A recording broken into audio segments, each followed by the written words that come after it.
आज फिर रानो चिड़िया टोकरी भरवा के किसान की पत्नी से ले जाती है। चिड़िया तो बहुत खुश थी क्योंकि इतनी तेज बारिश में भी उसे भोजन की चिंता ना थी।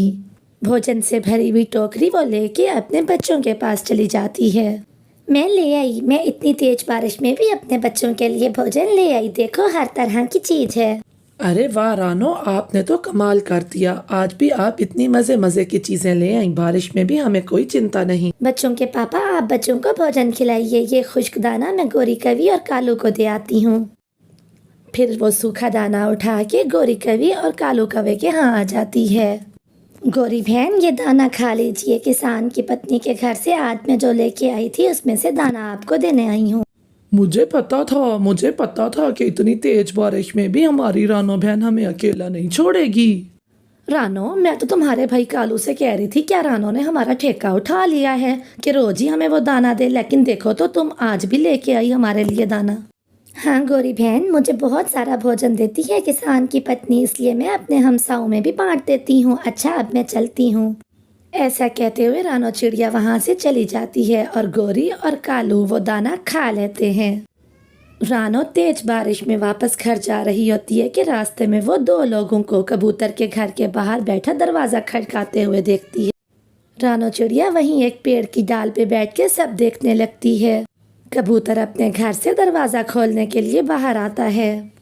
कबूतर भाई, क्या आज रात हम दोनों आपके घर में गुजार लें? हमारा घर टूट गया है बारिश में। मिठू, मेरा तो खुद का घर बहुत कमजोर है और मैं तो डरा हुआ हूँ कि इतनी तेज बारिश है, कहीं गिर ही ना जाए मेरा घर। मैं नहीं रख सकता तुम्हें।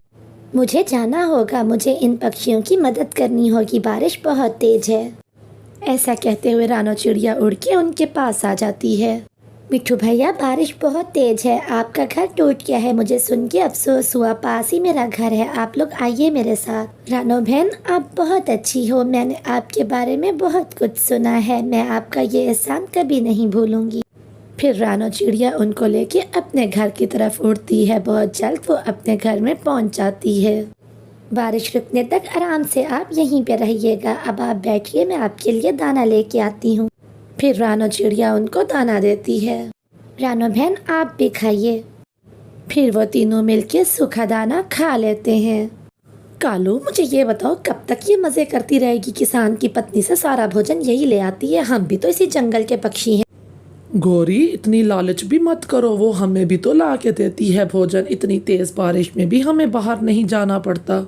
तुम आलसी को तो बस यही है ना कि हमें बाहर नहीं जाना पड़ता। मैं जाऊंगी और अब कोई ऐसा चक्कर चलाऊंगी कि किसान की पत्नी कल से सारा भोजन हमें ही देगी। चलो तुम मेरे साथ। गोरी और कालू तेज बारिश में उड़ते हैं। वो जल्द ही इंसानों की बस्ती में पहुंच जाते हैं और किसान की पत्नी के घर की छत पर बैठ जाते हैं। किसान की पत्नी मुंह हाथ धो रही होती है और उसका कंगन साथ ही दरवाजे के पास पड़ा होता है। कालू और गोरी छत पर बैठ के ये सब देख रहे होते हैं। उनमें से कालू चुपके से उड़ता है और कंगन के पास आके बैठ जाता है और फिर वो उस कंगन को चुरा लेता है और वो दोनों वहाँ से भाग जाते हैं। कंगन चुरा के वो दोनों अपने जंगल अपने घर पे आ जाते हैं। अब चलेगा पता। अब मैं देखती हूँ कैसे देती है किसान की पत्नी टोकरी भर भर के उस छोटी चिड़िया को। हाँ, अब चिड़िया बनेगी बुरी किसान की पत्नी की नजर में और हम दो बनेंगे अच्छे। कल से सारा भोजन हमारा हुआ। मेरा कंगन कहाँ गया? ये कैसे हो सकता है? अभी कुछ देर पहले तो मैंने यहीं पर ही रखा था। कौन चुरा के ले गया मेरा कंगन?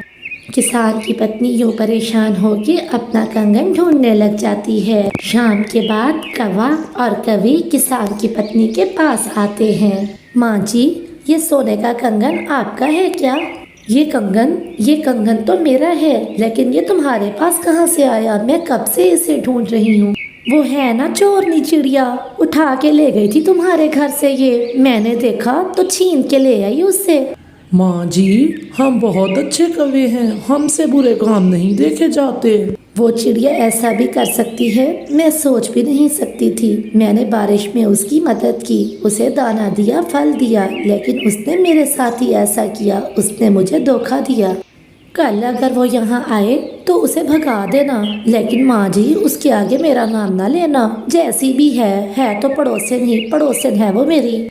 मैं उसे कोई बात नहीं करूँगी। दूसरे दिन जब चिड़िया किसान के घर आती है तो किसान की पत्नी उसे सीधे मुंह बात तक नहीं करती। माँ जी, क्या बात है? क्या आज आप मुझे भोजन नहीं देंगी? तुम्हारे जैसी चोरनी से संबंध बना के मैंने बहुत बड़ी गलती की। चिड़िया, चली जाओ यहाँ से, मैं तुमसे बात नहीं करना चाहती। माँ जी, ज़रूर आपको कोई गलतफहमी हुई है। मैं जिस थाली में खाऊंगी उसी थाली में छेद क्यों करूँगी भला? ऐसे चिड़िया रोते हुए वहाँ से चली जाती है। थोड़ी देर बाद कौवा और कवि अपनी टोकरी लेके वहाँ आते हैं और किसान की पत्नी से मीठी मीठी बातें करने के बाद उससे भोजन लेके वहाँ से चले जाते हैं। कालू, हमने कितनी चालाकी से किसान की पत्नी का कंगन चुरा के चिड़िया को चोर बना दिया। हाँ, और अब किसान की पत्नी हर रोज हमें ही भोजन दिया करेगी। मिट्ठू तोता पीछे के पेड़ पे बैठा अमरूद खा रहा था। वो सारी बात सुन लेता है।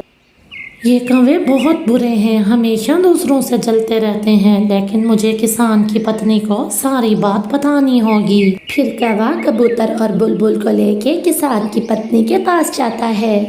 फिर मिट्ठू तोता उसे सारी बात बताता है कि कैसे कौवे ने उसका कंगन चुराया और चिड़िया को उसके आगे चोर बना दिया। माँ जी, आप उस चिड़िया पे शक न करें। वो चिड़िया तो बहुत दयालु चिड़िया है। उसने हमेशा मुश्किल में हम सब की मदद की है। मैंने बहुत बुरा किया जो उन कौवों की बातों में आके चिड़िया से नाराज़ हो गई। फिर किसान की पत्नी चिड़िया से अपने किए की माफ़ी मांगती है और फिर जब कौवे भोजन लेने के लिए आते हैं तो किसान की पत्नी डंडा लेके उनकी अच्छी पिटाई करती है और उन्हें भगा देती है।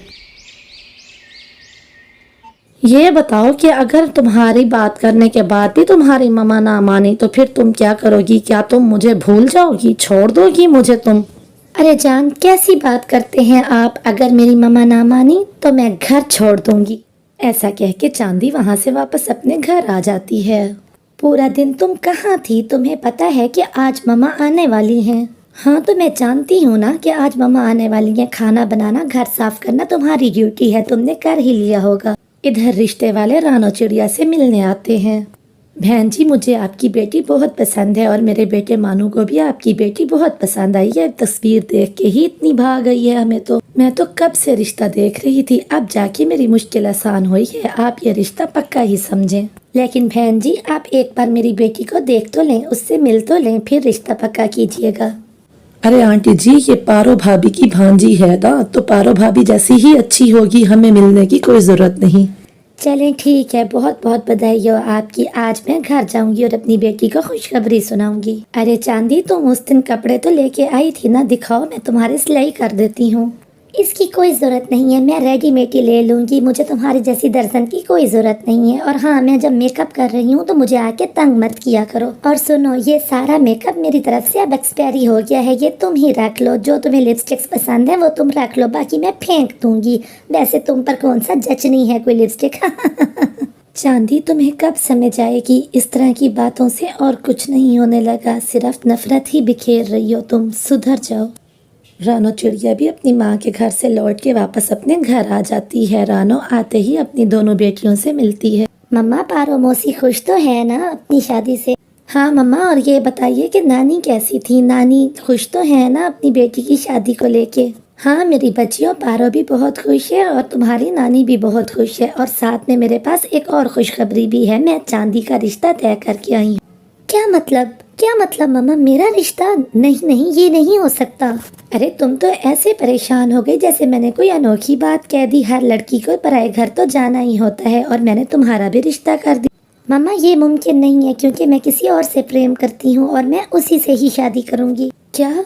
बस मुझे यही दिन देखना बाकी रह गया था। मेरी तबीयत खराब हो रही है, मैं सोने जा रही हूँ, हम बाकी बात कल करेंगे।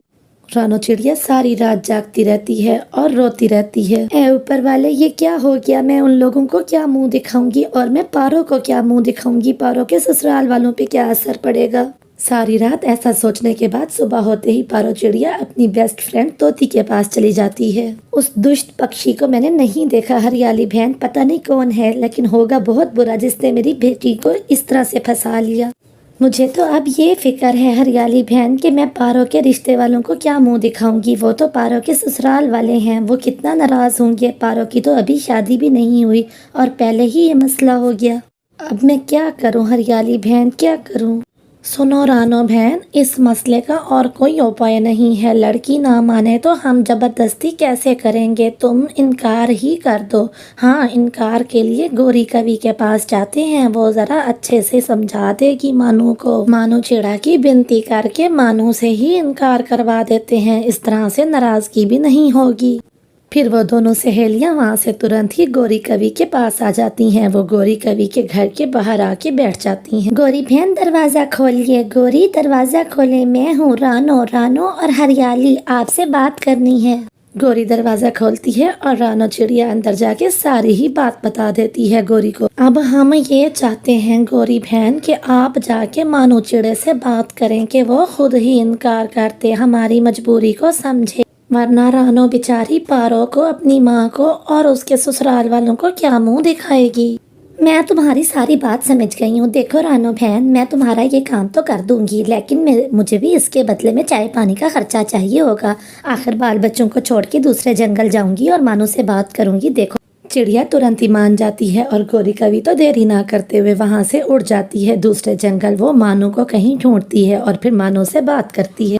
आंटी गौरी, मैं आपकी सारी बात सुन चुका हूँ और मुझे समझ भी आ गई है, लेकिन मैं क्या करूँ, तस्वीर देखते ही मुझे चांदी से प्यार हो गया था और मैं उसके प्रेम में दीवाना हो गया हूँ। आप मुझे एक दफा रानो आंटी के पास ले चलिए, मैं उन्हें समझाऊंगा, मैं उनसे बात करूंगा, मैं चांदी को बहुत खुश रखूंगा। वो चांदी को समझाएं कि मुझसे ही शादी करें, मैं ही हूँ चांदी के लायक। फिर वो दोनों रानो के पास आ जाते हैं। देख रानो, ठीक कह रहा है मानू। वो कहता है कि मैं बहुत खुश रखूंगा चांदी को और फिर दोनों खाला भांजी एक साथ भी हो जाएंगी। दोनों का एक ही ससुराल होगा, नानी से भी मिल लिया करेंगी। मैं तो कहती हूँ नजरसानी कर, चांदी को समझा अच्छे से। बेटा जी, मैं तो समझा समझा के थक चुकी हूँ। अगर आप समझा सकते हैं तो मैं आपको बताती हूँ कि इस वक्त चांदी कहाँ है, आप खुद ही जाके उससे मिल लें। तो प्यारे दोस्तों, क्या मान जाएगी चांदी? क्या चांदी मानो से शादी कर लेगी? हमें इसका जवाब कमेंट बॉक्स में दीजिए और इसके पार्ट 2 का इंतज़ार करें।